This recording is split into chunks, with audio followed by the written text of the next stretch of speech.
warahmatullahi wabarakatuh. Kami dari kelompok 1 yang beranggotakan Abdul Manin Khalid dan Fadilah, Ahmad Guntur, Ahmad Hamzah, Aldian Dwi Saputra. Di sini saya akan memaparkan materi tentang pemikiran politik Islam abad klasik dan pertengahan. 1. Pemikiran sosial dan politik Al-Farabi adalah filsuf Islam yang paling banyak membicarakan masalah kemasyarakatan. Meskipun ia sebenarnya bukan orang yang berkecimpung langsung dalam urusan kemasyarakatan.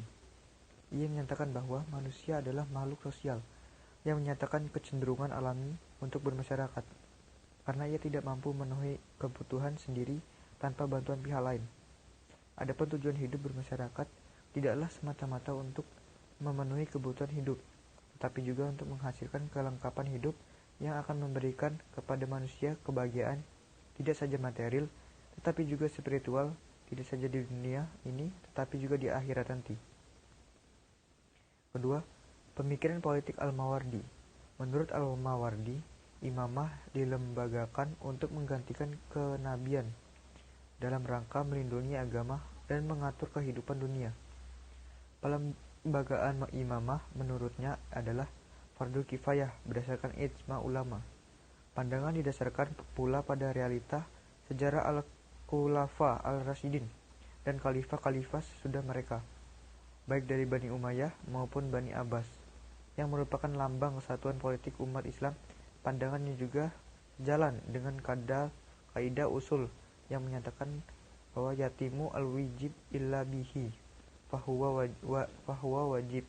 Suatu kewajiban tidak sempurna kecuali melalui sarana atau alat, maka sarana atau alat itu juga hukumnya wajib. 3. Pemikiran politik Al-Ghazali.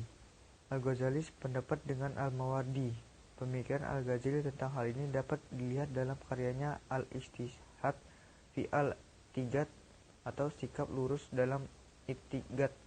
Al-Ghazali melukiskan hubungan antara agamanya dan kekuasaan politik dengan ungkapan sultan. Di sini berarti kekuasaan politik adalah wajib untuk ketertiban dunia wajib bagi ketertiban agama, ketertiban agama wajib bagi keberhasilan di akhirat.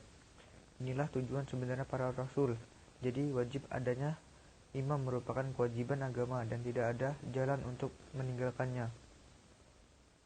Keempat, pemikiran politik Ibnu Taimiyah berbeda dengan Al-Mawardi. Prosedur pemilihan kepala negara tidak terlalu menyita perhatian Ibnu Taimiyah, menolak teori khalifah Sunni tentang penegakan kepala negara oleh ahli ahlal wa al-aqad seperti dilaborasi Al-Mawardi dan konsep bai'ah oleh segelintir ulama.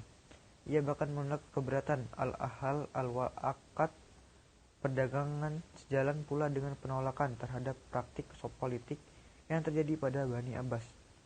Ibnu Taimiyah mengkhawatirkan bahwa konsep ini akan menciptakan semacam lembaga kependetaan seperti dalam Syiah dan ajaran Kristen, serta menghilangkan hak-hak rakyat untuk memilih iman atau kepala negara.